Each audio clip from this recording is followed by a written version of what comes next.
Okay, breathe. I know you think you might be in labor, and that's a good thing because that means your baby's coming soon. But what if you don't know? I'm here to talk to you about the difference between Braxton Hicks and true labor. Okay, so let's break this down into three sections. We're going to talk about what is the purpose of the contraction, what are the characteristics of the contraction, and what is the timing, and then we'll compare the two. Okay, so if we start with Braxton Hicks are contractions that are basically your body's way of practicing for true labor. The uterus will actively be involved, and you will feel a tightening. And as far as characteristics are concerned, the timing of Braxton Hicks contractions, it's very irregular, right? They don't follow a predictable pattern like 5 minutes apart, 3 minutes apart, 7 minutes apart, like that kind of thing. You might have one and then 7, 8 minutes later have another one, or 10 minutes go by and then you have another one. So you might have them for a while, but they're not going to be with any pattern, so to speak. They'll be very irregular. You might have them two, two, two, two, two, and then nothing. It peters out. That could happen. So just know that the timing is very inconsistent. The duration is inconsistent and can vary. You may have a contraction that in its duration, it lasts a whole 60 seconds, and then the next one come and it only lasts 40 seconds. So the distance between one contraction and another, that timing and then duration and intensity is also very different with Braxton Hicks. You'll feel it, right? But more often than not, Braxton Hicks are pretty mild, and you can still have a conversation through Braxton Hicks contractions. Then there's the progression, right? Braxton Hicks contractions, we know already that they're irregular timing, the duration isn't as long, or the frequency over time doesn't increase. Meaning, if you were having them at 5 minutes apart, within an hour, they move from 5 minutes apart to 8 minutes apart to 10 minutes apart. They're not progressing in the direction where they're just getting stronger, harder, and more consistent like true labor would. The other thing about Braxton Hicks is that they are more often relieved by movement or position change.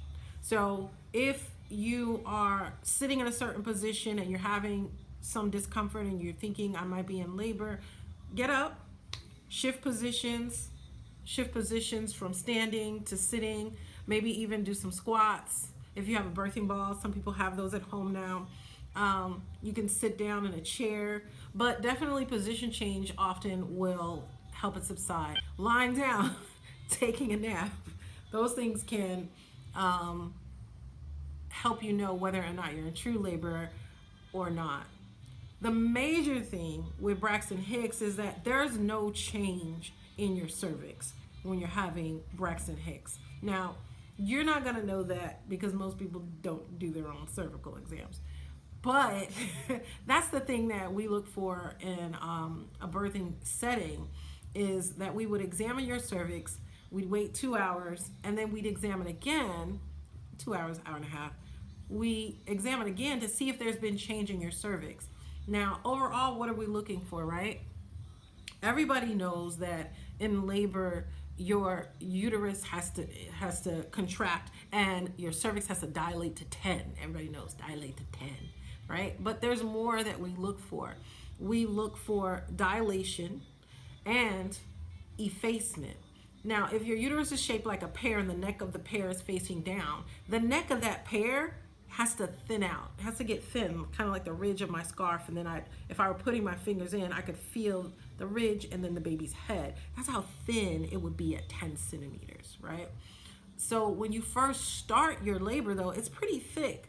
And if I were to put my fingers in and if I could get 1 centimeter, which would just be one finger through your cervix, then I would feel the thickness, right? If I couldn't get my finger all the way through, I wouldn't even be able to tell you the thickness. I'd probably say, well, the os is closed on my side. That's the professional term, os, right? Cervical opening. All right, so there's dilation, there's effacement, the thinning out of the cervix, and then, of course, there's change as far as the station of the baby. So the third thing that we look for is a change in station of the baby. And we measure change in station by the landmark of the pelvic bone. So your pelvic bone is what we call zero station. If the baby is above the pelvic bone by -1, -2, or -3, right? Because we would measure that with our fingers.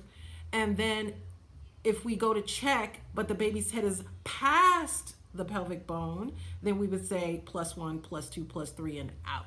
So that's what we're looking for on a vag exam or vaginal exam when you come to a birthing center or to the hospital when you're being examined. That's also what your doctor begins to look for in that third trimester when you go to your physician for your weekly exams. If they're doing a pelvic exam, right, they do a vaginal exam, they're feeling to see whether or not there's been any cervical change. If you've had a baby before, you may, in your third trimester already be at 1 centimeter, but you might not change from visit to visit. That means you're not in labor, right? Okay. Now with true labor, looking at those same characteristics, whereas Braxton Hicks can happen anywhere from the second trimester to the third trimester, true labor generally starts in the third trimester. And with true labor, let's think about its purpose, right? The purpose is to help move the baby down and out. So the muscles of your uterus are contracting around your baby and pushing down so that the baby can come down and through the birth canal. That's the whole purpose of the labor. And that is going to be an intense experience, to say the least. So it's okay. You'll survive. It's fine. But it will be intense. When they first start, in most cases, if your water has not broken, with true labor, the contraction timing is going to be pretty consistent, right? You may feel it every 7 minutes, and it might be mild at first because the intensity and duration is going to increase. Maybe it starts off lasting 45 to 60 seconds. Well, over time, what's going to happen is that intensity is going to increase, right? The discomfort that you feel, you might not be able to talk through it by the time they get to 4 or 3 minutes apart. It'll become a very intense experience for you. So you're going to look for changes in your intensity, duration. They may go from 30 to 45 seconds. They could last up to 1 minute to 2 minutes sometimes. It just depends on your body and where you are in the process of labor. And then, of course, we think about the progression, which we want to see, of change in your cervix. If you were to come in and get assessed at the hospital, they would measure you to see how much cervical change you have already when you get there, how dilated you are. And if you're, let's say, 1 centimeter when you get there, and within an hour and a half to 2 hours, they check you again, and now you're 2.5 centimeters, that cervical change, and then that would affirm the definition of you being in labor.